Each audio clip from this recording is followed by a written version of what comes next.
Hello and welcome to the Blues Focus podcast with me, your host, John Graham. Delighted to say I've got my co-host, Sam, with me today. Sam, how are you?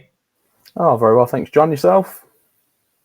Yeah, Groundhog Day. How many times are we going to do this? But, I'm all right. I think having a night to sleep on, following the result yesterday. I don't know, just trying to be positive. It was difficult, but I was saying earlier, we could have gone down yesterday, and I didn't really appreciate that because I just didn't think we were gonna lose the game. But we live to fight another day. Before I kick into it, obviously anybody that's watching or listening, thank you very much for taking the time to do that. I know it's tough times at the moment, but please, obviously share, make comments. All your feedback's massively welcome. We're all in this together, so yeah.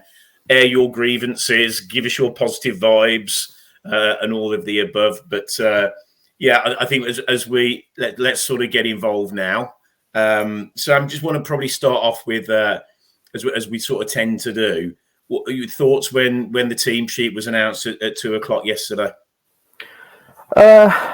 Generally, I'd say on the whole, what I expected. It's looking like Rowett has found sort of a nucleus of a squad that he is going to use for the remainder of the games. It looks as though that Coventry game was kind of his defining moment of, okay, these are the core group and we might just have a couple of positions that we can alter to suit the game.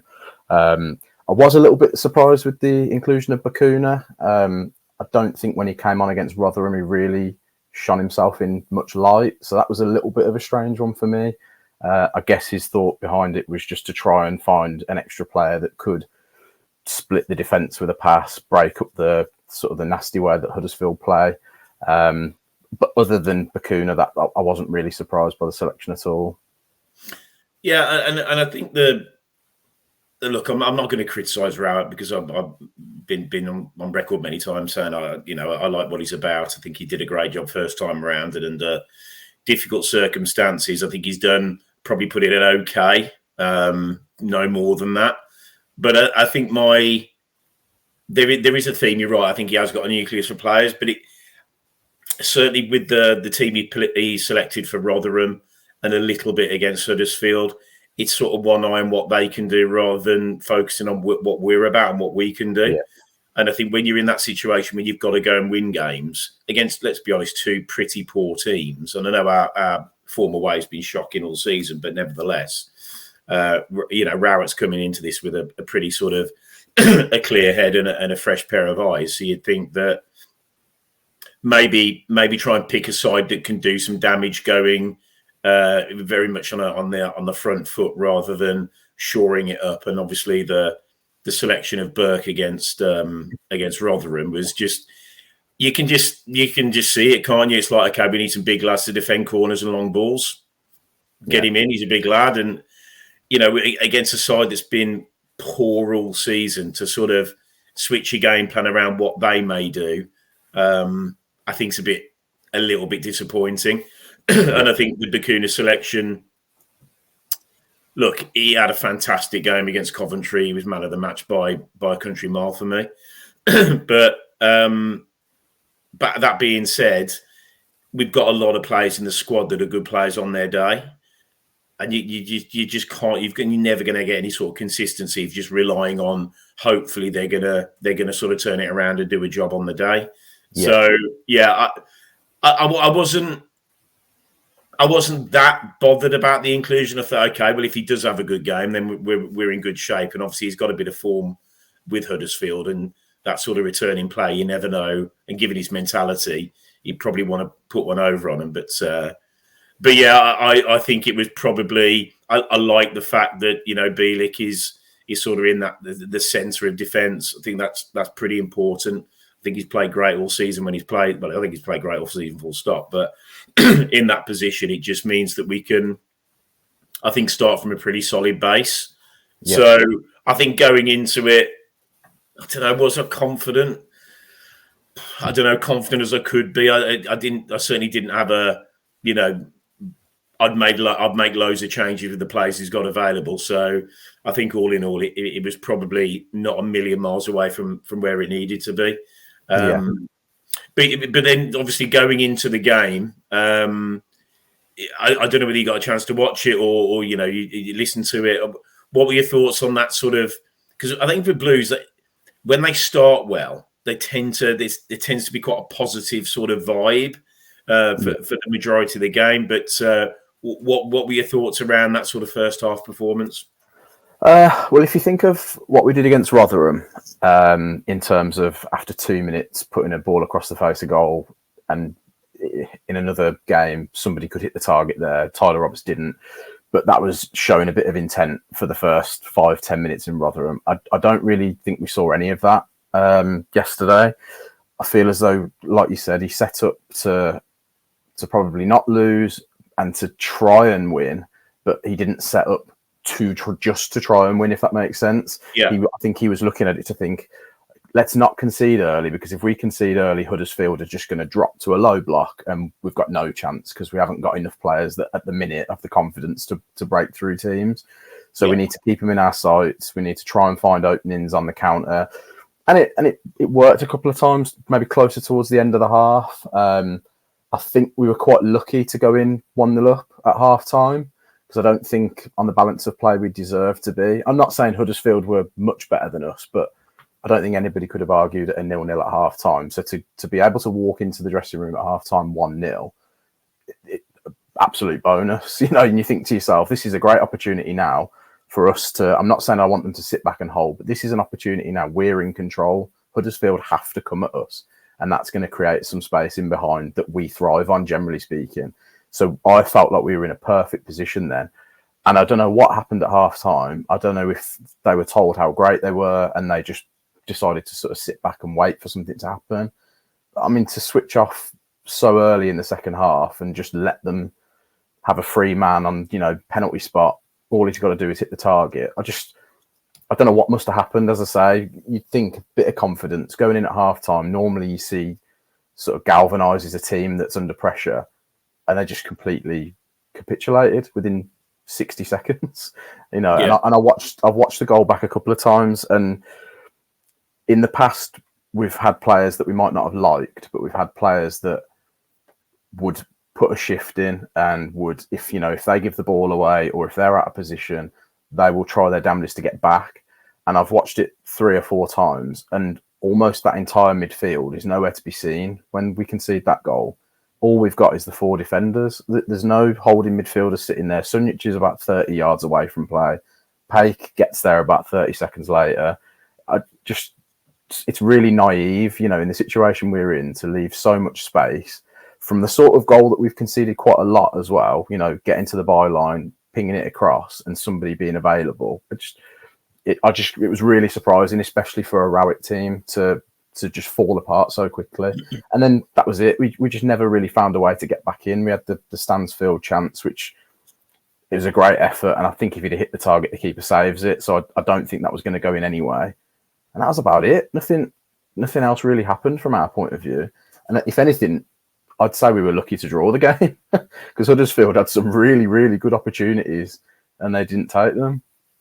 Yeah, I think in that sort of first half, I agree with you. There is, I don't understand this sort of. Obviously, what was it? 5 managers in a season, so it's difficult to get an identity, and we certainly haven't got that. Sometimes we look like we're a really aggressive, high press side. Other sides we're low block, bring it on, and we'll try and defend the box. And that can be that scenario happens actually within games, not as that's our consistent sort of identity, and we're always going to do that. It can change from bloody, in 10-minute segments. Sometimes we press, sometimes we don't. Sometimes we sit deep, sometimes we get high up the pitch. And I just think from a player point of view, I think the most disappointing thing about yesterday was we're sleepwalking through games. There's just nobody to grab the game by the balls and say, right, I'm taking control of this game. And there's lots of players that are, I don't think that. I think they're putting a shift in, but I just don't think anybody's taking the responsibility of saying I need to impose myself on this game. They're all sort of doing their jobs, but ultimately we have to grasp the nettle now. And in the last two games, there just hasn't been anybody, in my view, that has really done that. And I think, you know, I've said for me, Bielik's been absolutely immense these last couple of months. You know, has to do jobs that maybe he doesn't want to do or hasn't done for a while at centre half, but looks the best defender in the team. Yeah. And does look to link the play. But I think again, you know, you're right with Sunjic. You know, you can't help but love the guy, but if you're a headless chicken, you don't stay in your shape. And if you're a defensive midfielder, it's quite easy to stay in your shape because you just sit in front of the back two, centre half, don't move. Yeah. It's as simple as that. You don't need to go pressing, you know, their centre halves if they're coming out with the ball or go and try and get something off their fullbacks. You just sit in and let Pike do that, just roam. And I think, you know, like I said, there's no pattern. There was so many times again where, you know, when Bielik's coming out of defence with the ball, and he's obviously, because he plays centre midfield, really assured, looking for options. And all of our team they tend to just, right, well, if he's coming with it, I'm just going to bomb on, I'm going to go. And that's the wide guys, Stansfield. But there's nobody short. There's nobody where you can just, and this for me, I really like Pike as a player. I think he's got a lot. I think he's got something we haven't had for a long time. But he has, and I know he's new to the league, but he's the one guy that I think could control a game. But he just goes missing. It's so frustrating because he's got it, and I don't think we've got many other players that have. And there was a few times yesterday where we're breaking out, and rather than just take a square pass, he's bombing on. And then we start launching the ball, and it's easy to defend, and then he's out of position. Then you got Sunjic on his own, and that's the challenge we've got. I think the commitment's there and the will to win or try and win. I do think it's there. I just don't think they know what the bloody hell they're doing. Yeah, and that for me is a massive, massive problem. Yeah. I was thinking about Paik as well. So I having watched the game and the games probably for the last couple of months, in fairness, I completely agree. I think he's a really good footballer, and he keeps hold of the ball well. My caveat to that is I think he keeps the ball for too long. So a lot of what we're trying to do at the moment is to get from back to front quite quickly. And if you can't go left, get it across to the right and then be quick again. The problem I've got with him at the minute in that style of football, he takes too many touches. So he'll get himself into a decent position and he'll wriggle around a bit and he'll chop back and he'll chop in, then he'll go left, then he'll go right. And then by that time, you know, a team like Huddersfield have got back into their shape, and all of a sudden an option that was maybe available 2 touches ago, you know, an Anderson or a Miyoshi, somebody maybe out wide, is no longer available. And then we saw it a few times with the same two players that I've just mentioned. Anderson and Miyoshi did the same thing. I mean, first half when I think Stansfield cut back in and squared it across to Anderson, who was on the edge of the box, and you're just thinking shoot, and then he takes a couple of touches and then he passes it on to Miyoshi and you're thinking, okay, shoot. Then he takes a couple of touches and then before you know it, it's bobbling around in the box and it just falls into the keeper's arms. And you just think, if just a little bit of urgency, just, you know, have the confidence to make that pass first or second time, and you make an opportunity. But by just taking those extra 1 or 2 touches, and it is fine lines at this time of the season. It's those sort of fine lines that stop you from creating a clear-cut opening to not. And look at how we scored the goal. Anderson takes a couple of touches, gets it past his man, puts the cross in, and Miyoshi hits it first time. Great finish. You know, other players would have missed that. But it just shows that just by acting on instinct and trying to be a little bit quicker stops the defence from being able to respond to you. And we've got too many players that take too long. And Sunjic we all know he's got his limitations. We all know he's got an absolute engine, and that guy will run around from the first minute to the 91st minute. But you have to be quite clever with how you use him. You can't have him being further up the pitch making the passes, because that's not his strength. His strength is to shield the back four, or if you want one of your fullbacks to bomb on, just sit in that little pocket, and if we lose the ball, he's there to mop it up. The minute you start taking him further up the pitch, which I noticed a few times yesterday because we were sort of desperate to get players further forward, you put him in a sort of a dangerous area for me then. And it just slows everything down, like I say, and you can't build any momentum. That Coventry game, for example, think of how fast, like Tyler Roberts had a brilliant game that day, because what he was doing was he was getting the ball, he was looking at his options, and within 2 touches he was passing it, and he was making some brilliant passes, and we were scoring goals and we were breaking Coventry apart. And yeah, Coventry probably had their eyes on the FA Cup semi-final, but you've still got to create opportunities and take them, which we did. So it's in there. The players are able to do it.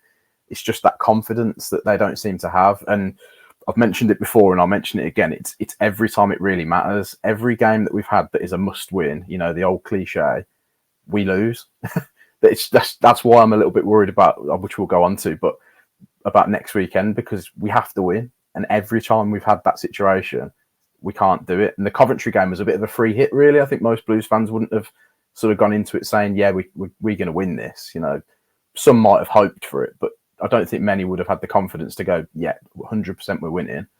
And the pressure's off then, isn't it? So they can relax and they can do things properly.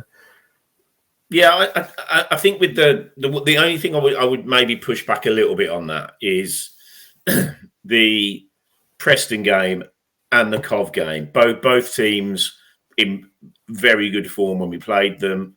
And I think the way when Rowett's teams are effective, he makes really good teams look ordinary because he just absolutely stifles them of anything. No room, good tempo, just closing people down, inviting them on, but not really giving any space up. And, when he's effective, he does make bloody good teams look ordinary.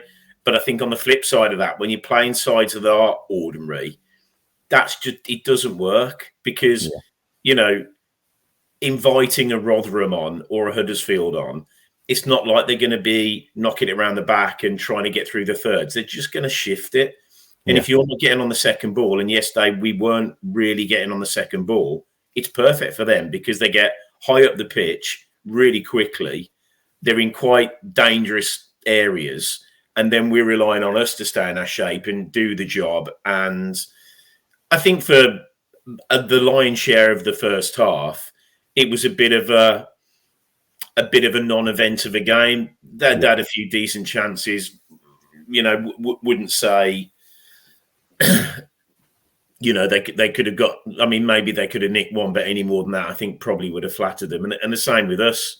But you're right, that real, and it wasn't direct football, but it was just the urgency of the break when we did get the goal. It was noticeably different. And looking at those the defining forward pass that's going to make a difference rather than foot on, look square, look the other way. And you're right. And then you've lost all your momentum. And I think there are players, and maybe that's why he picked Bacuna, because Bacuna has got vision for that pass that nobody else can see. He's done it a few times this season. But I think now, if I was going to sort of rank Bacuna for the season, it's been flattered to deceive now. I think I think his credit is gone. I'd be amazed if he plays on Saturday. I'd be absolutely amazed if he does after that.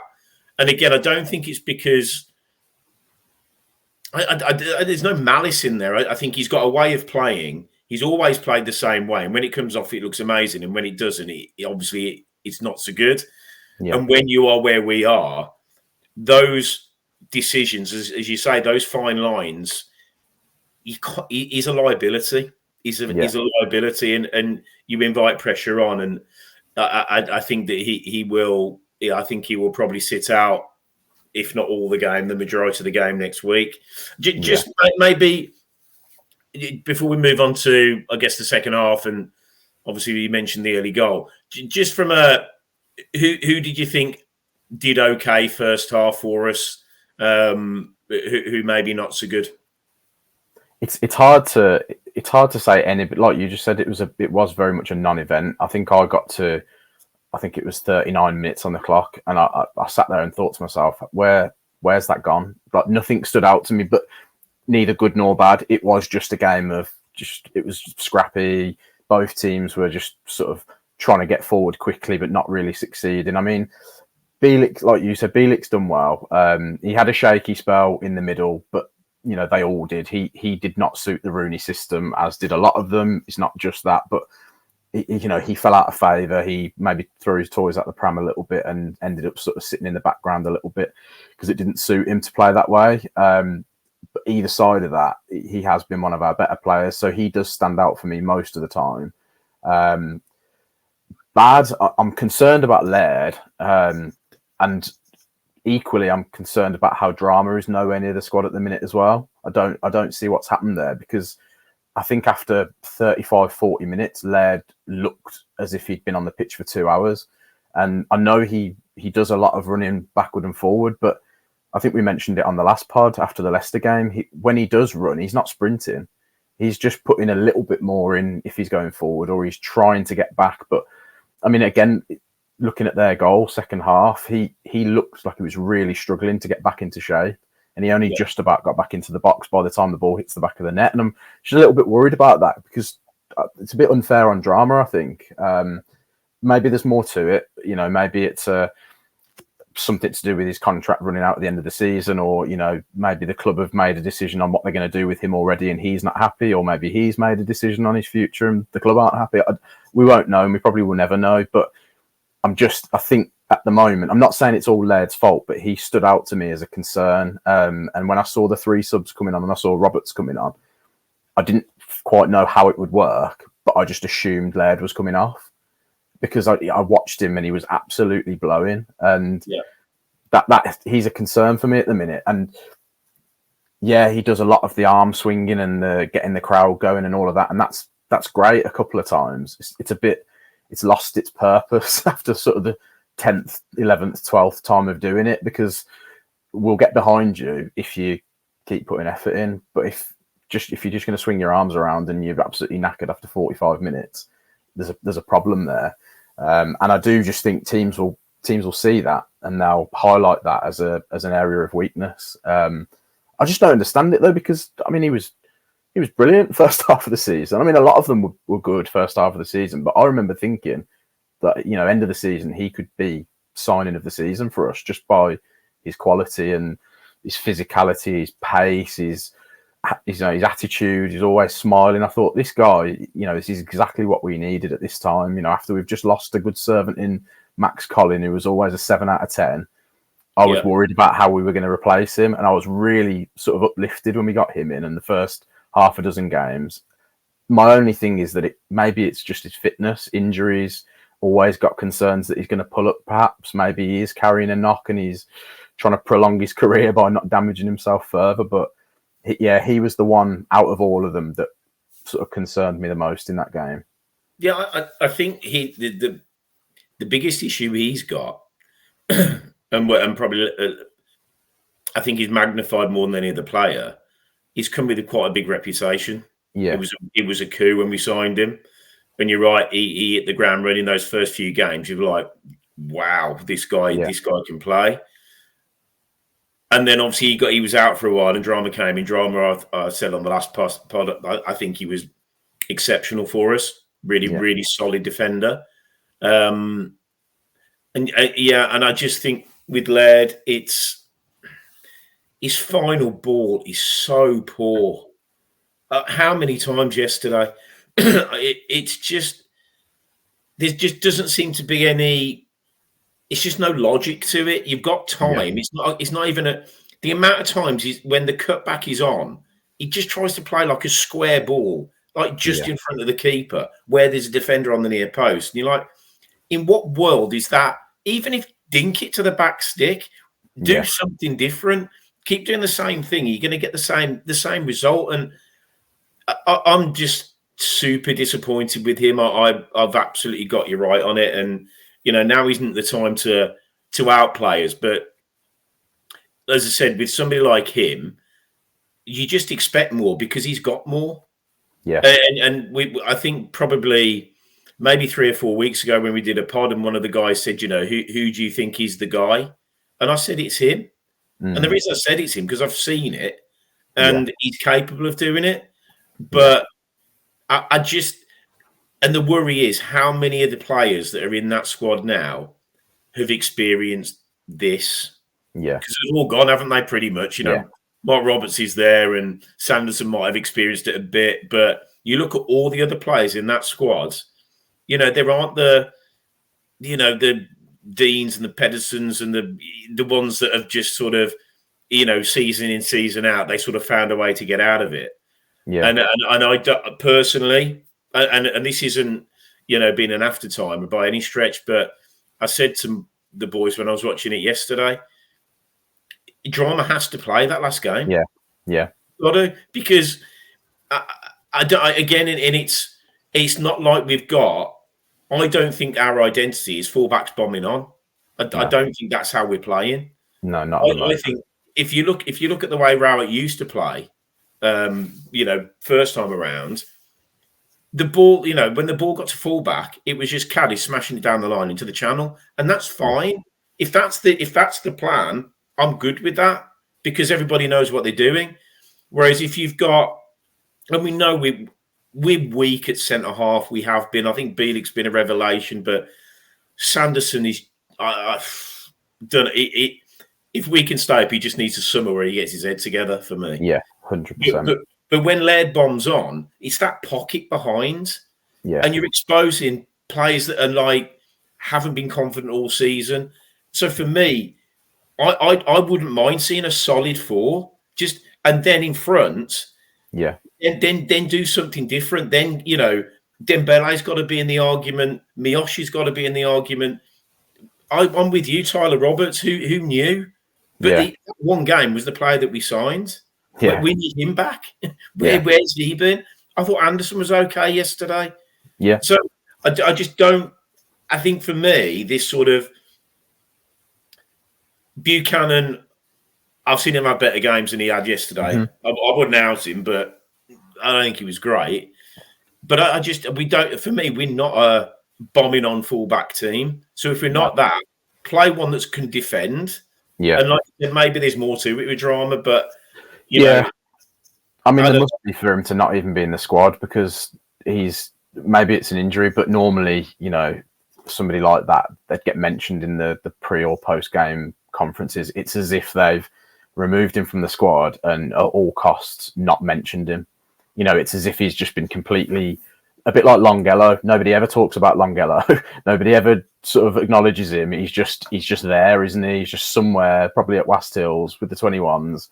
He's just a little bit like that. It's just a shame because, like you said, I really like Drama, and I felt sorry for him at the start of the season because of watching how good Laird was initially. He got his injury and Drama came in, and I thought to myself, you know what? So unlucky that he's playing really well. He's probably going to lose his spot in the team because Laird is that good. And even when Laird's not been playing well, it seems as though that is still the approach. The approach is if Laird's fit, he's playing right back, and that's the end of it. We did that little trial when Buchanan was out injured and Laird had to be pulled over to the left, so Drama played on the right. And I'm never a fan of that. Maybe it's just old age, but I don't like left-footed centre-backs being on the right and vice versa. I think if you're a left-back, you need to have a left foot. And if there isn't a fit left-footed defender in the first team, you need to find somebody in the 21s that can do it because it just knocks the whole balance. But yeah, it's a funny one. And that was kind of what I was going to say about Laird as well, or just, teams that I've passed. You look at the seasons we've had previously when we've had one left-back, we've had one right-back, we've had Pedersen and Colin. We've had to just stick with them because we've got no options. We have an option. We have got a perfectly good, capable option to play there instead. And if Laird isn't able to do 90 minutes or he's a little bit worried about injury, take him out. I'd much rather he sits out, gets himself fully fit in the summer and has a blinding season next season rather than just carrying him a little bit. And I think I said that in the last pod as well. We can't afford to carry players like we were with Awu. We were carrying him every game. We've done it with too many players this season. And at the moment, I'm a little bit worried that we're doing it with him. With all that being said, we have defended better. Is that because we're actually doing the defending, or is it because the teams we've played against aren't as good going forward because they have had chances? But yeah, it is a concern, but I can't see him making a change now. I don't think he's going to drop anybody really for the last game. I think he's going to go with tried and tested. It might be it might be a Tyler Roberts for Bacuna. He might go back to that team that started the game against Coventry. I don't know. My final thing on the game with Huddersfield, and it's really easy to just say, we beat them 4-1 at home, why didn't we pick the same team? There's an argument to be had that I would have picked Dembele. It's a difficult one because he hasn't earned the right to play. But if you're going into that game knowing that you need to win, just imagine how that Huddersfield defence feels if the guy who absolutely terrorised them back in October is on the pitch. He's not the same player, I know that, but they're not going to know that. They're not going to have necessarily seen how bad he's been or that he's not been playing. They're going to look at that and think, oh, maybe he's been unfit, maybe he's been injured, who knows. I just think if you bring him on, even if he doesn't play well, they did it, didn't they, when he came on? They doubled up on him straight away. Yeah. So that means somebody's got some space somewhere. And by playing Bacuna in there or by playing Anderson out there and Bacuna in the 10, they didn't need to do that. They didn't really have to think about it too much. And yeah, as I say, he hasn't earned the right to play. And I get that some people might have frowned on the fact that he's just been thrown in because of what he did before. But I would have just taken a gamble on it because he is somebody that can create something out of nothing. And he's done it a handful of times, albeit not recently. But who knows? You know, he might have started and been abysmal. We'll never know. But I just think it was an opportunity there to try and just give them something to think about. And I don't think we did that. No, and you're absolutely right. When he did come on, they doubled up on him, and we did look. They looked like we had more room. Yeah. And I think 10 minutes when he came on, there was a noticeable change for me, like from us being on the front foot. Yeah. Well, you could argue it created him being out there created that opening for, I think, was it Miyoshi to then slide Stansfield through. There's space from somewhere because somebody from the middle of the pitch for Huddersfield has had to come out, or somebody that's been further up the pitch has had to drop back to be that extra man to support.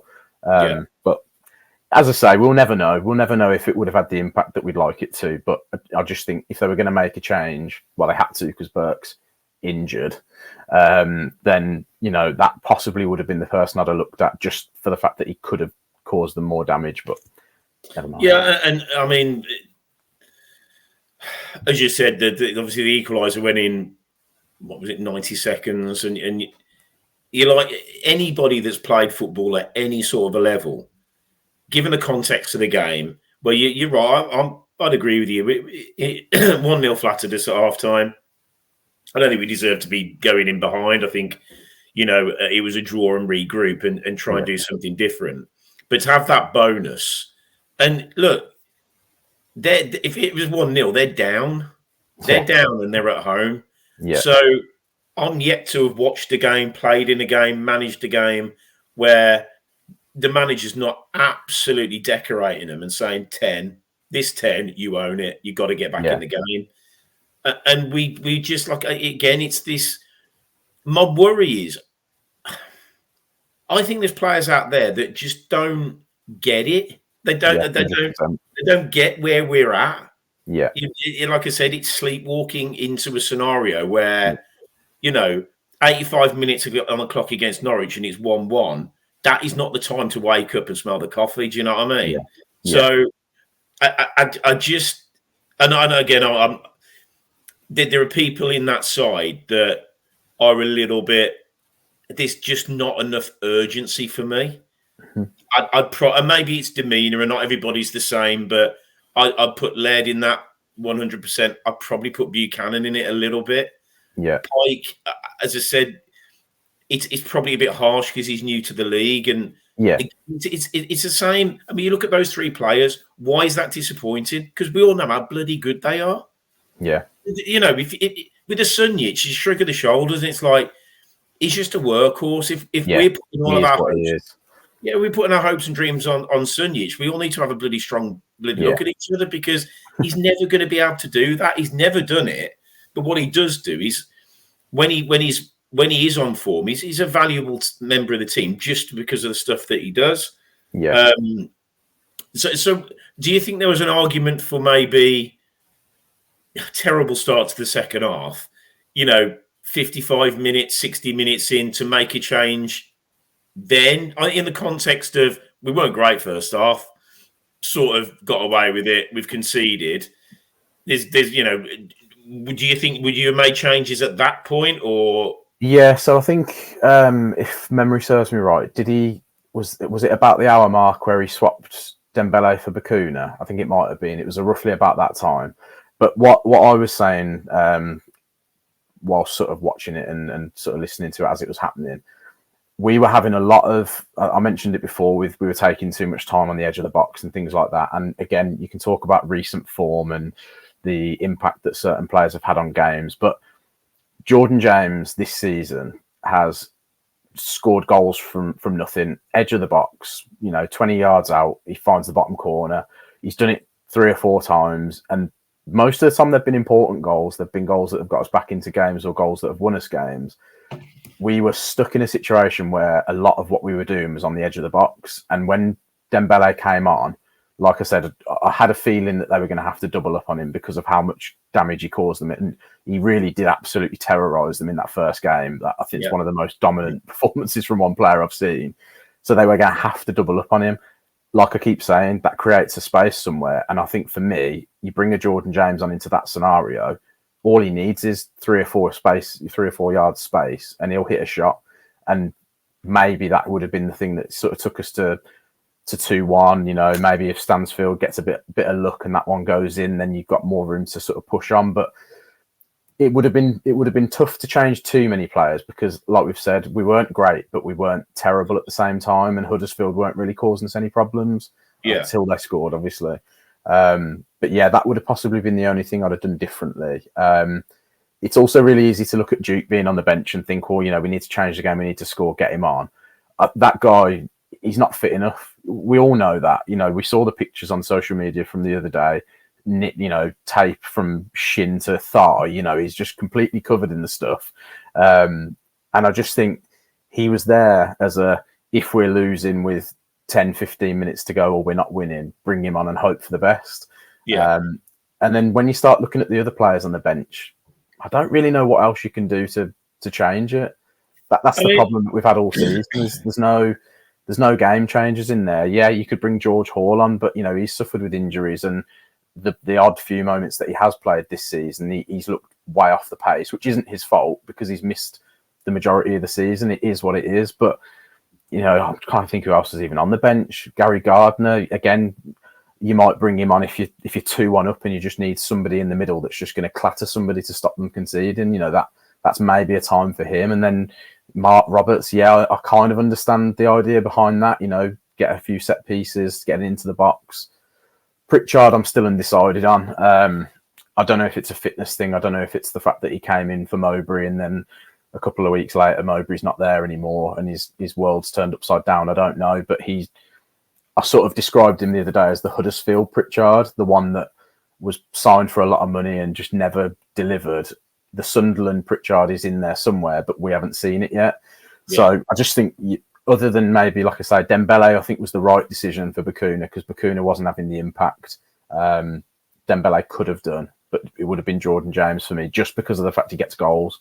I would have just wanted to get anybody on the pitch that has shown this season they can score, and we don't have many of those really. You're talking maybe 5 players have contributed with the lion's share of the goals. Yeah. Get them on the pitch because we need to score. Yeah, I think, and it's no secret I'm not a Mark Roberts fan, far from it, but that game suited him down to a T because there wasn't a lot of pace up top. They were lumping it. As a nuts and bolts, head it, kick it, he's just about okay. Yeah. So I could, and I said before the sub, I said this is one of the. I absolutely wouldn't be playing him next week, but anyway, we'll come on to that. But they're having that sort of bringing Bielik into centre mid and sort of having Roberts to go in that sort of centre half with Sanderson. I actually quite liked it, and I think he could have done it earlier. I think he was like 70 odd minutes, 77 minutes when that change was made. Yeah, and again, you then. I don't know when there's less than 15 minutes of the game left. I think it's just that it's quite late, and I know it takes a second to score a goal, but if you can do that with 25 minutes to go, it just gives you that time for players to get a bit of a foothold in the game. So I didn't mind that sub. I mean, I agree with you on on Dembele, it's going to come. There's going to come a point very, very quickly where we've got to win our last game. So if you look at the last two games that we've played, I know they're both away, but I would probably caveat that with they're two very, very poor teams, and they are. I mean, I'm not saying we're not, but they are poor slightly teams. Worse than us, yeah. Yeah, exactly. And you're like, okay, well, we've got to be braver, and I think the last two games have been that opportunity to do exactly that. And for whatever reason, whether it's just Gary's default into a shape and how you play and be hard to beat, and we haven't been beaten, have we? But we needed wins, and I think there are sides down the bottom that have got brave, and that's why you see mental results. Results that you're just like, and I heard it on the radio and typical Blues, everybody else is winning. Well, they're winning because they understand the shit they're in. I don't think we do. Do you know what I think? Do you know what I think's changed this season? It started off as being how ironic, but when you think about it, so think of all the jeopardy that we've had off the pitch for the last 12, 13 years with the whole. Well, we don't need to go into all of that, but off the pitch trouble that's been just always there, always present. It's in any way, shape, or form, it's caused us issues. But I look now at the players that played in the last decade that have been close to it. And if they do go down, those teams of the past, we are in serious, serious shit. And I think they must have looked at that in those given situations and thought, I tell you what, we're under contract here. If we go down, this club could fold. We're out of work, or we're going to start having, what's happening with Reading. We're not going to get paid. Points deductions. This blah blah blah. It's gone full circle now. Off the field it's certainly as good as it's ever been in my lifetime, and I'm sure a lot of people say the same. The off the field stuff I couldn't have hoped for any more. They're giving absolutely everything. They've built new training grounds. They've created and grown new training pitches. They're making it as easy as possible for these players. And I wonder if they're just not taking it for granted. I wonder if they're looking at it and thinking subconsciously, well, if we do go down, we probably will be okay, and this board will support us and we'll get back up again. So it's not the end of the world, rather than thinking, oh my God, if we go down, we're in a world of trouble. They're going, it's not the end of the world, is it? And maybe that's the reason that you should look at Sheffield Wednesday, and, they're in a similar situation to where we were 12 months ago, with an owner that doesn't care. They're, hemorrhaging money left, right and centre. He's arguing with the fan base, and they've looked at it and gone, we could be in a world of trouble if we get relegated down to League One. So they've rolled up their sleeves, and they've made it work, and they're pretty much safe. For them to have a worse result than three other teams below them is unlikely, I would say, going into the weekend. I just think maybe, like I say, we've almost given the players a bit too much this season, and a little bit too much comfort knowing that it'll all be okay. And even in that open house, I know Tom Wagner really didn't want to say that it will be okay and the plans aren't going to change if we go down, but he had to, because he kept getting asked questions about it. I know he didn't want to say that. You could tell that he didn't want to say it, because there's a part of him that knows if the players latch onto that, no problem. There's no stress anymore. They can just wait for it to happen and it'll be fine.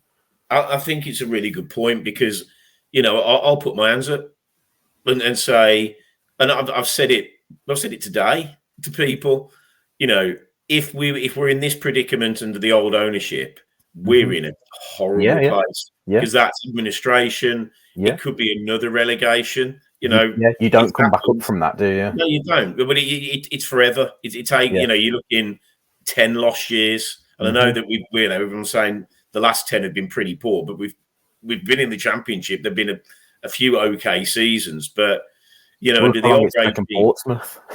Well, how long they've been down there? Exactly. 100%. You look at all the Derby fans yesterday, and you think, they're a big club, Derby, and so look. Most people are the same. Most people are similar. So it's naive to think that footballers aren't.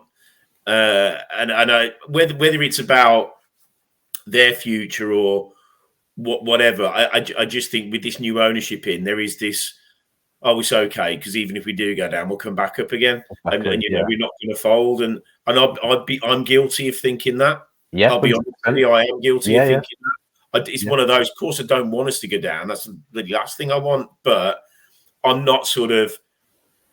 There's part of me that is excited for that because I've been there before. You haven't. Exactly the same. New owners when Brady and the Golds came in, new manager in Barry Fry, all that stuff, and you're like, they were good. They were good times. Yeah. And if you've got an ownership that's going to invest, and we know all the players that are going to be out of contract next season, so it is a literally blank canvas. They can go out and get a good manager. They can go out and build a side over the summer. So all that weirdly is quite exciting. Don't get me wrong; it isn't my preferred route, far from it. But I think you're right. I think there is that.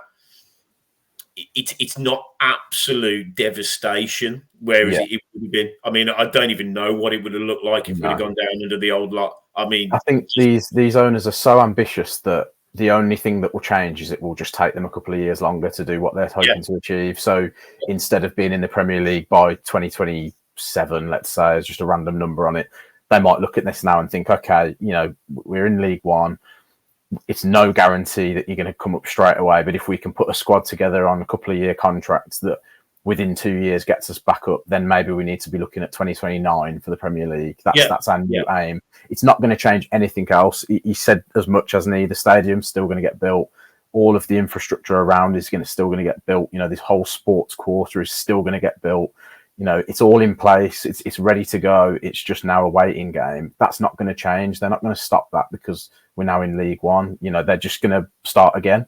And you hear it in the stands. You see it on social media as well. People are a bit like what you just said, that there's almost an air of, I would quite like us to go down because not only will all of the non-contract players go, but it's actually going to encourage maybe some of the ones that we would struggle to get rid of to actually leave as well, because then they probably see themselves as too good for League One. And I think we do just need a total reset. And if somebody put a gun to my head and said, you can only keep 3 of these players, I'd be easy. I'd be living because I'd find it easy to only keep 3 of them. If I'm honest, I can't make a case for many of them to say, whichever league we're in, I'd be happy for them to stay. There's really not many. And I think that's what I mean. It's a split fan base, but either way, we're still going to be okay. And I think that's just filtered into the players a little bit, which is probably why some of them have reacted badly to being told that they're not fit to wear the shirt yesterday. Yeah, and because they probably think, oh, why are they so bothered? Because, it's all going to be all right. Yeah, and I think with obviously Stansfield's copped a little bit today, and he's come out and apologised.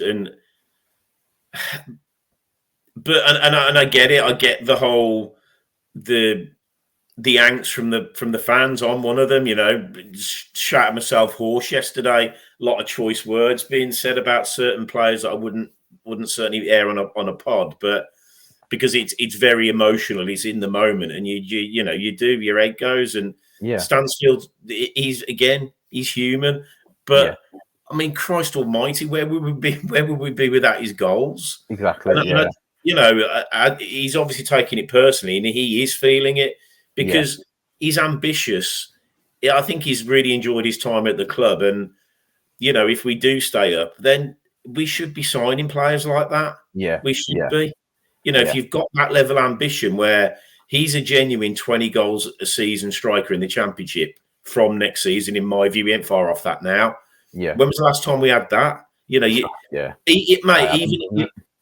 Since I've been going, which is a very, very, very long time. You almost on one hand, you can count 20 goal a season strikers that we've had.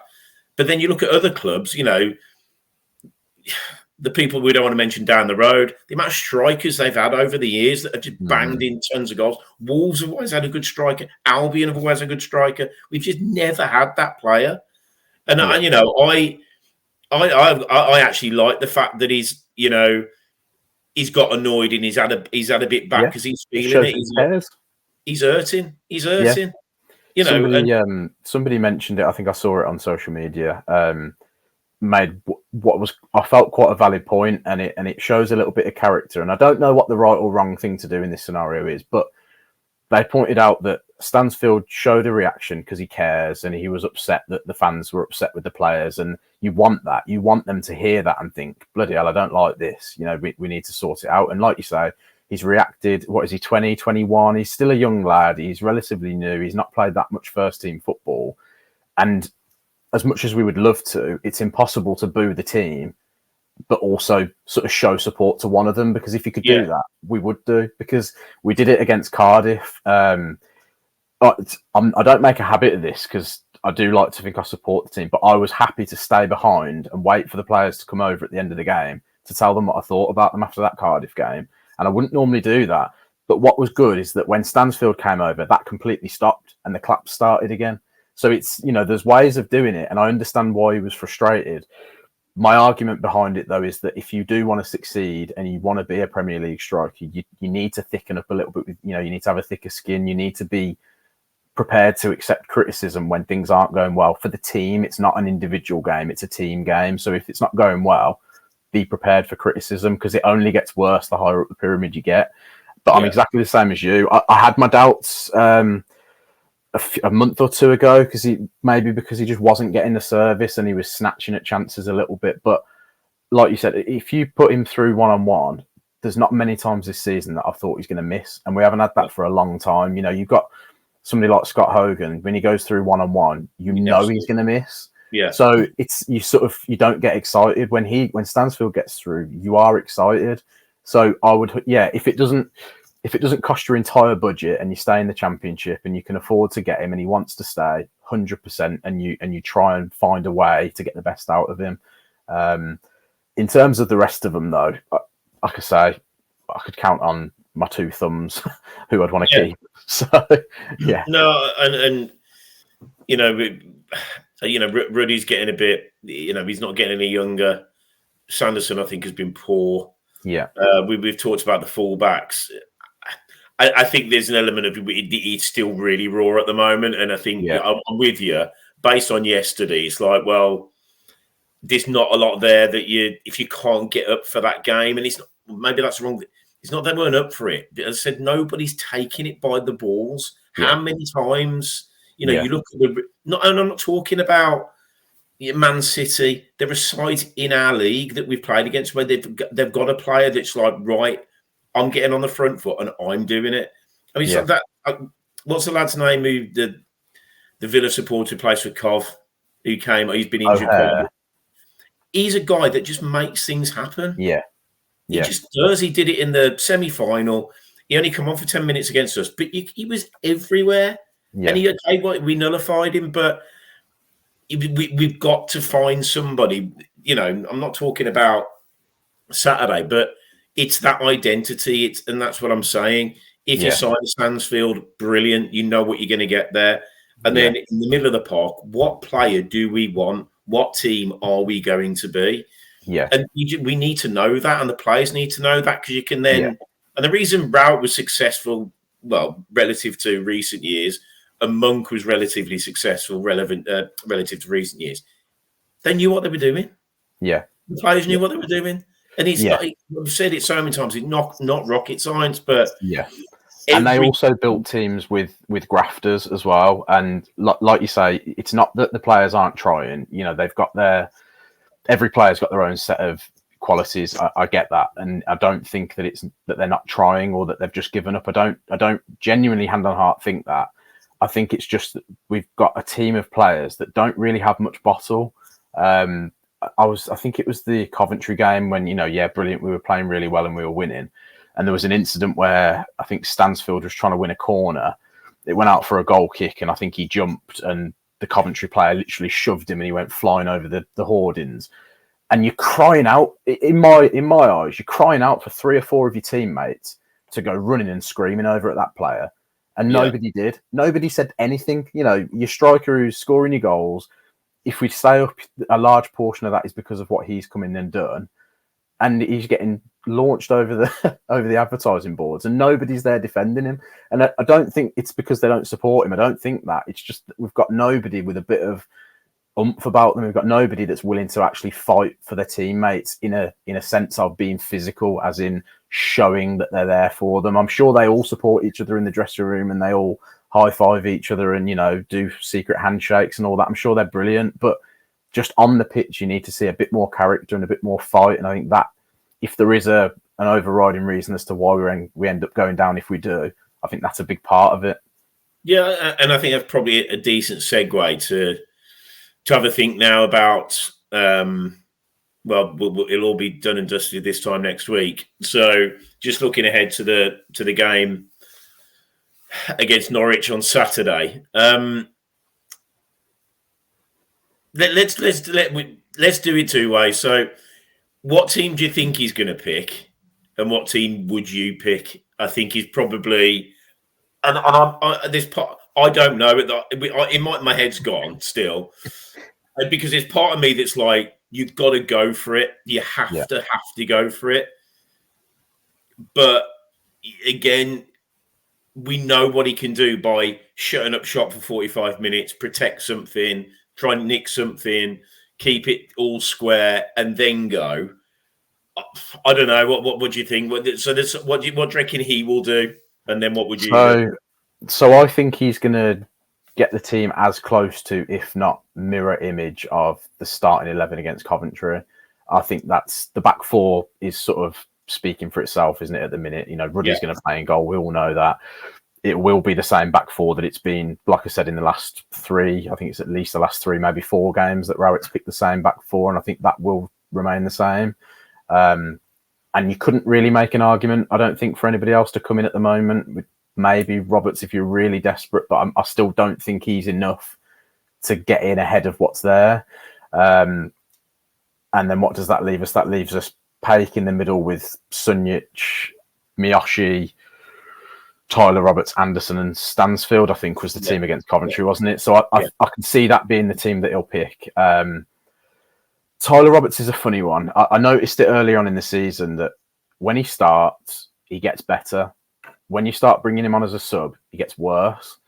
I think you almost have to persist with him, which is really difficult because for somebody that's been out injured for so much of his sort of more recent history of career, it's hard to give somebody like that a run of games. But he showed against Coventry that he has the ability to impact a game. He has the ability, even against a team fighting for the playoffs with arguably better players on the pitch than what we've got, he has the ability to find a way. He played Anderson in that, the first goal came from the back of that. A brilliant ball through for Stansfield. Stansfield does the rest. I think he was possibly man of the match for me that day. Alongside maybe Anderson. That was possibly more of a surprise though, because I wasn't expecting him to be that good because of how awful he was when he came on against Cardiff. So I think it was a bit of a surprise element with that. But I think he probably is going to do that. If it was up to me, my concern with Norwich is that they've got a lot of quality in midfield. I mean, they did it yesterday. That guy who scored from about 30 yards out, it's not the first time he's done it. I think he did it against us early on in the season where I think he just swept a volley in from a stupid angle that you wouldn't expect. And, it catches you out. And I think we need to be a little bit mindful of that. And I think if you've only got Sunjic in our midfield that can potentially stop that, I don't think that's enough. The biggest problem is that we don't know what team they're going to pick because mathematically they're not in the playoffs, but it would take, I think, was it Nottingham Forest and Swansea that had that mad 8-9 goal swing a few years ago, so it can happen. I think they're 9 points worse off, or sorry, nine goals better off than Hull. So it's highly, highly unlikely, but it is still possible that Hull and West Brom could take those last 2 playoff spots. So it just makes me a little bit cautious that Norwich are still going to play a relatively strong team. It's just how confident they are that maybe they're just going to turn up and if they do lose, only lose by 1. Maybe they're going to try and be a bit more defensive than they would normally be. So all I'm doing is basing it on what I think would be their strongest team. And with that comes that, I think, is it Sarah, I think his name is? Yeah. Who can just score from nothing. We need to eliminate that. So for me, I can't believe I'm having to say this again, because again, this highlights the issue we've had all season. I could make a case for just for this game, to nullify that Sarah, put Roberts in the back and put Bielik next to Sunjic, just so that we've got a bit more solidity in front of that goal, because he only needs a sniff, and he'll shoot, and he'll probably score. And we can't afford to have that because we've not had many games where we've scored more than 1 or 2 goals. So we can't rely on scoring more than them. We need to limit what they do and try and get 1 or 2 goals ourselves. Yeah. So that would be my only change, I think. I can't see what else we would do.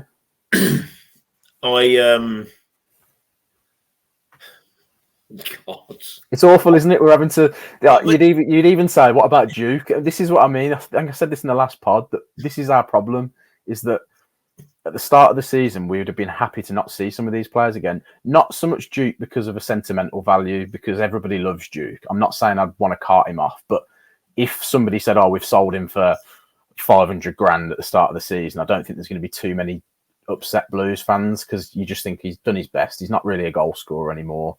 Fair enough. Same with Roberts. I could have paid somebody to get rid of Roberts at the start of the season, and I'd have been happy with that. And yet here we are in the last game of the season, and we're starting to think about these players being the ones that save us. And it's just, how can we have signed all these players and still be relying on them? That's the big problem. I think the worry is when Roberts came, when he made those changes with 15 minutes to go yesterday, I think we probably were the better team. I think we created more. And I think pushing Bielik into centre mid, it made a massive difference. Mm-hmm. It did give us presence. It gave us a bit more. I don't know. It just seemed to. He just comes with an air of authority, doesn't he? He just controls things. So I think it would be hugely tempting for Howard to do it. I have to say I wouldn't do it. I'd absolutely never in a million years would I be doing it. I just can't. I can't bring myself to say it. I mean, I'm with you. I think you got to those sort of two in front of a Bielik and a Sanderson are going to be really important. Obviously, Pike up for me. He plays. Sunjic. Yesterday again was a worry.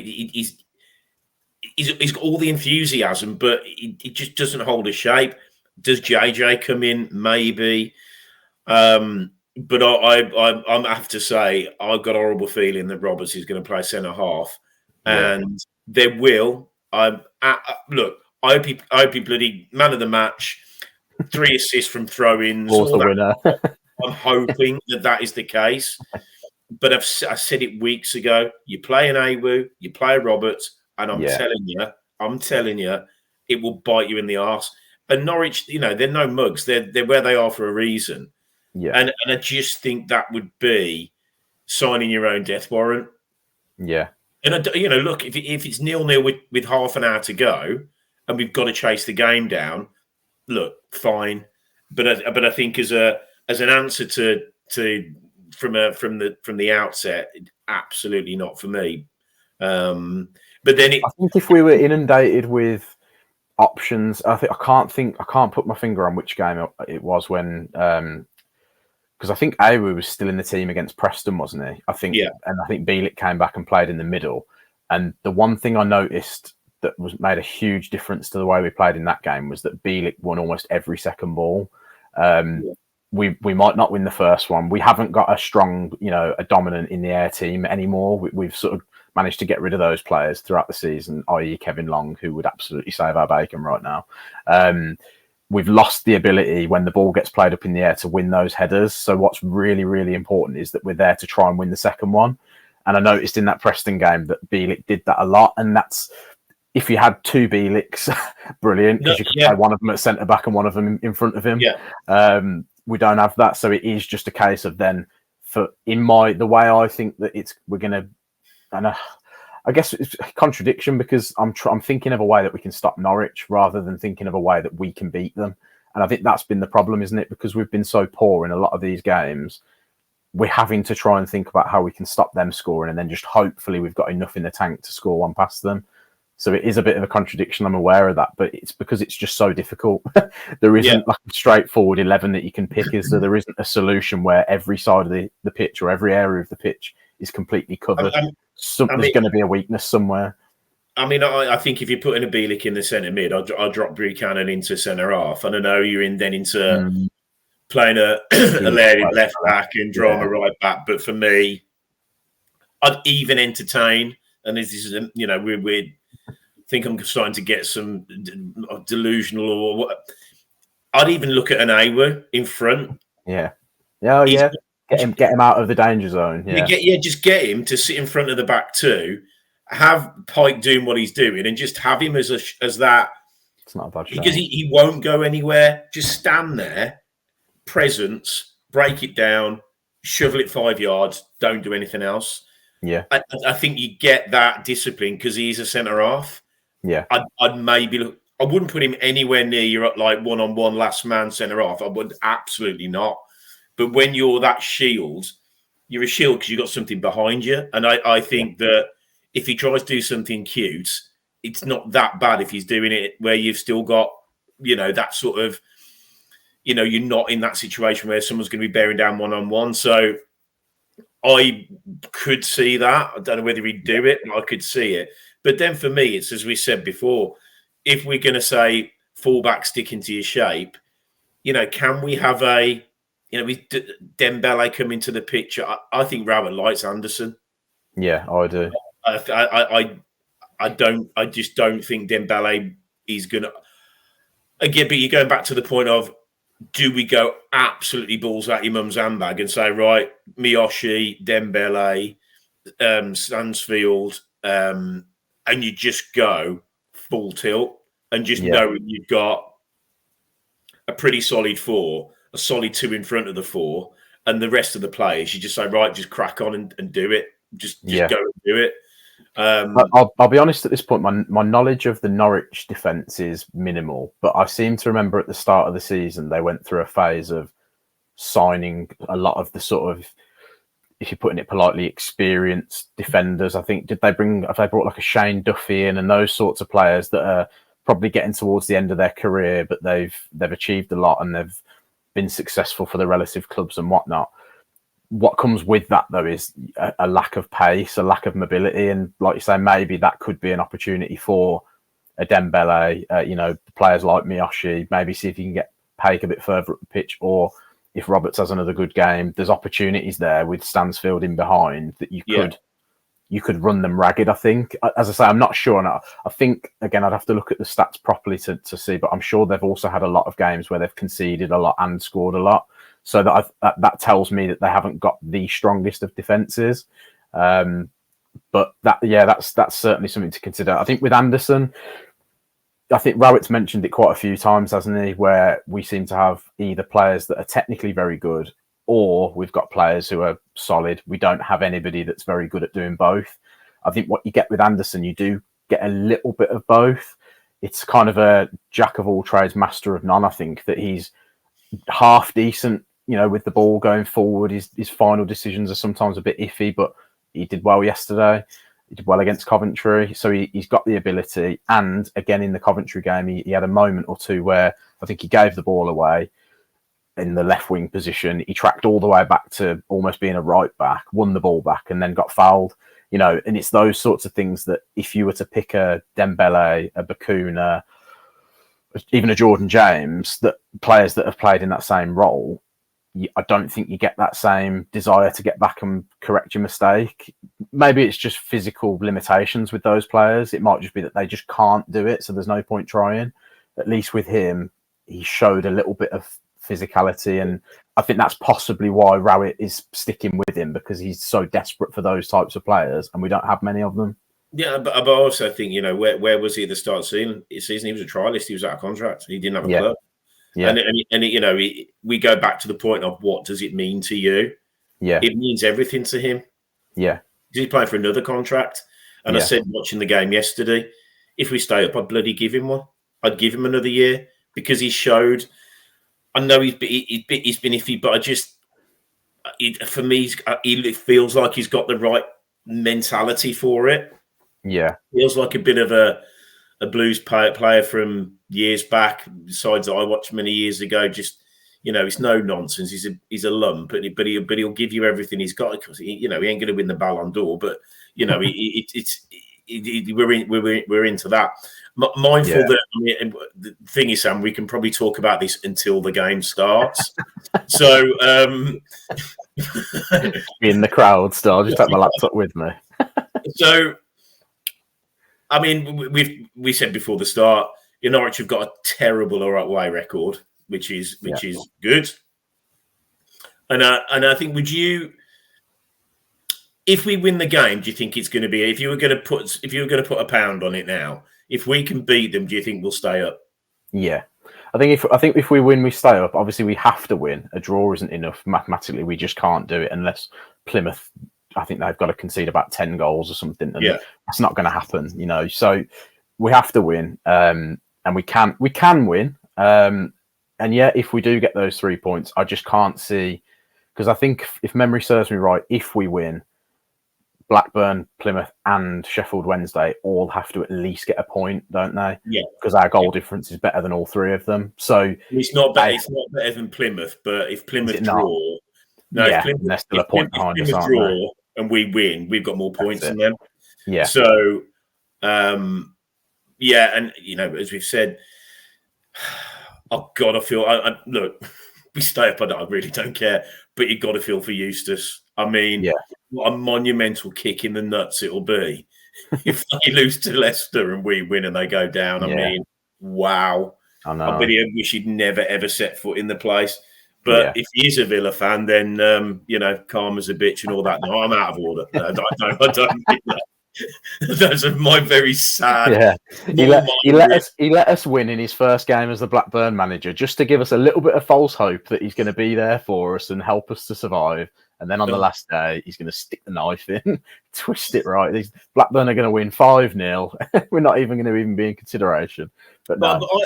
I said again a few weeks ago, I felt that Plymouth would go. I still think they're struggling. I know they've got a decent home record, but they've been poor for the last 3 months. And that whole Ipswich draw has done us a massive favour. Huge. Because Hull can still... So I know I said about the Hull Norwich gold swing, but obviously Hull can still get in there if they... I don't know how their goal difference compares to West Brom, so I don't know if they have to win and West Brom lose, or if... Because I think they're 2 points behind West Brom, I think. Yeah. So I'd have to look at the table, but I think if they win and West Brom lose, they take their spot, and that's a given. I don't know how it works if West Brom draw, but what it does mean is that Hull have to go. I think they're at home to Plymouth as well. Is that right? No, Plymouth are at home. Plymouth are at home. Well, Hull, either way, Hull have got to take the game to them, haven't they? Hull have got to score, and they've got players in the team that can score. So I'm fairly confident that they will do a job over Plymouth. And still have to win though. And so Sheffield Wednesday, there's got to come a point where they have a bad game. You would think so, but you've only got to look at their form. I think they're unbeaten in 6. I think they've won 4 out of 6 or something daft. Yeah. They're just, like we said at the start, they have looked at what could happen if they go down, and they, by hook or by crook, have found a way to make sure they don't. I think they can almost count themselves out of it, because it requires a disaster really for them, for all 3 of the teams below them to overtake them on the last day. I think that's highly unlikely. Not impossible, but I think it's unlikely. And I think they've got enough in the tank. And I can't even think who they're playing, but they're going to go into that game with so much. Is it Sunderland away? Yeah, Sunderland away. I think that most teams are going to Sunderland away, coming back with results at the minute. So I think a team like Sheffield Wednesday, the confidence they've got, whatever it is that they've put together that is being successful, they're just going to go there and carry that on. I think. I don't think they'll even be in the question. I'm with you, Blackburn or Plymouth. It's looking likely to be Plymouth, but that involves us still having to do our side of the job. Absolutely, and I'm completely torn. I haven't decided what I think is going to happen, if I'm honest. I've looked at it in so many different scenarios, and I come out with a different answer each time. I looked at it as in terms of every time we've had a game that we've needed to win, we haven't won. That's how I'm looking at it at the moment. I'm looking at Sheffield Wednesday away, great opportunity to win. We lose 2-0 and we don't even show up. We're just a shadow of the team that Mowbray had put together. That may be a bit of a one-off. Cardiff at home, didn't show up. We needed to win. I think even Middlesbrough at home a few weeks before that was the game in hand, wasn't it? And that was our opportunity to create a bit of distance between us and the bottom three. One of the worst games I've seen us play. Didn't turn up, lost 1-0. Millwall away, they were rubbish. We were just as bad. Last minute winner, we lose. All these games that we've had, that we've gone into it saying we need to win, we've lost. It's only the games that we've gone into, Preston, where everybody's thinking, oh, yeah, we're doing that bad at the moment. You know, how embarrassing is it going to be when UB40 play after we've lost? And then guess what? There's no pressure on the players and we win. No one expects us to beat Coventry. Guess what? We turn up, we win. That's my concern, is that they have to win. There's no other scenario that keeps us up. They have to win. And every time we've had to do that so far, they've come up short. That being said, like I say, I'm looking at it and I'm looking at the home games that we have won. And a lot of the home games that we have won are games that you wouldn't expect us to win. Coventry at home, you wouldn't expect us to win. Leeds at home, wouldn't expect us to win. Even Ipswich draw, you wouldn't have expected that, especially in the Rooney era, you know, and that was, we were winning and we were comfortable. So we've got the ability, even in that situation, to do well against a stronger team. That's why I'm so indecisive, because I wouldn't be surprised either way, is what I'm trying to get at. But I can't see it. I don't know. I think it's going to be a sellout. When we've sold out, we've won every home game. There's been 5, I think, when we've sold out, albeit some of the games, you know, we weren't sort of back to that full capacity. But we've got a lot of things, I think, going for us. I think the fact that Norwich are done and dusted is huge. I cannot believe they're not going to rest players. I just can't. I just don't see it. And yeah, you know, 1-0 for them is a great result. If we win, 1-0 for them is because, you know, there's not going to be that goal swing. So and the other sides have got horrible games. I mean, given, you know, the Sunderland, Sheff Wednesday, maybe not, but the other two are absolute horror stories to play. I mean, Leicester away, when they're going to be parading the trophy, a free-flowing Leicester is not what you want when you need something. And Hull are a good side, and Plymouth aren't a good side. So for me, if we win, I think we stay up, and on that basis, I think we will win. I can't see it being comfortable because we never do anything comfortable, but I think maybe the odd goal in 3 might do it for us. But yeah, far from a foregone conclusion. And with the 2 games that we've just played, where we're like, you know, we just win one of those, win both of them, we'll be fine. It's just sod's law. It's this season of all seasons. If the other sides lose and we lose as well, it'll be a draw or something, won't it? You know, it'll be goal difference that sends us down. Yeah, it'd just be absolutely horrific. So no, I'm going to go 2-1 Blues. Are you going to completely splinter your ass and not have a prediction? Can I give you 2? If I'm going with gut, because I'm such a negative Nelly, I've just got a feeling that I think we're going to come up short. I just think there's too much pressure. We've not coped with pressure in any of the recent games, and I just think we haven't got, like we've said, enough players in that team that can drag us through. Norwich are still, I think they're still going to be cautious. I don't think they're going to expect that they're in the playoffs, because it's still possible, albeit unlikely. I think they're just going to do what they can, because the other thing to think about as well is that if you're Norwich and you finish 6th, you have to play Southampton in 2 games.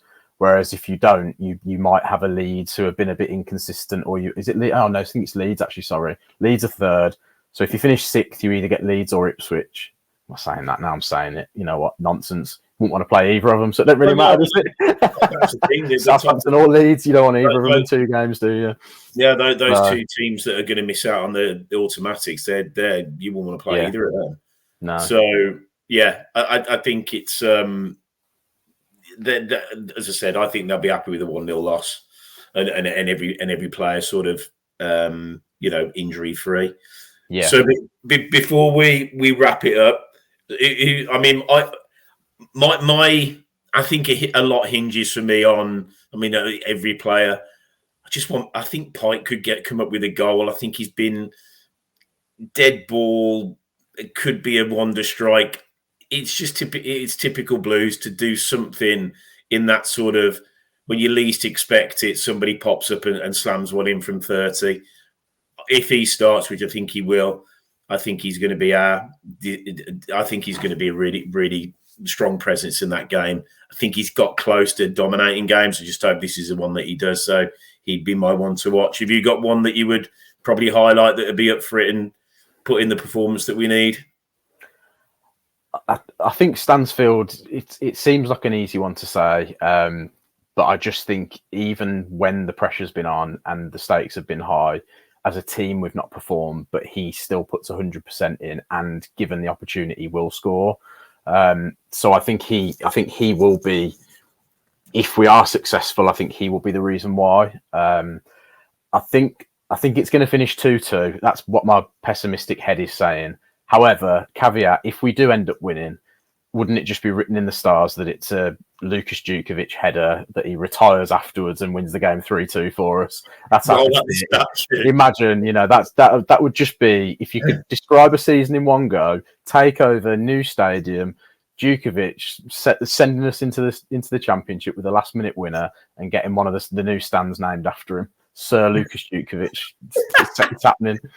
Well, yeah. I think there couldn't be a better way to end this pod. Let's keep that positive vibe. I think we've tried. It's been a disappointing couple of weeks, but we're still in there with a shout. I still think we've got it all to play for, and I'm going to stay positive. And I think that I'll sign up for that Djukovic header all day. And rather interesting Saturday if we manage to stay up and that happens. I don't know whether I'll be seeing Sunday. But anyway, Sam, thanks for your time. Really good insight there. Lots of really good stuff. And well, by the next time I'll see you all, we'll know exactly where we're at. Hopefully we're in the championship and it's the last time we're going to do this again. Please let it be the last time. But whatever happens, enjoy the game. Fingers crossed we get the right result, and thanks a lot for taking the time to watch and listen. As I said, share and make comments, and keep right on. Up the Blues. Keep right on.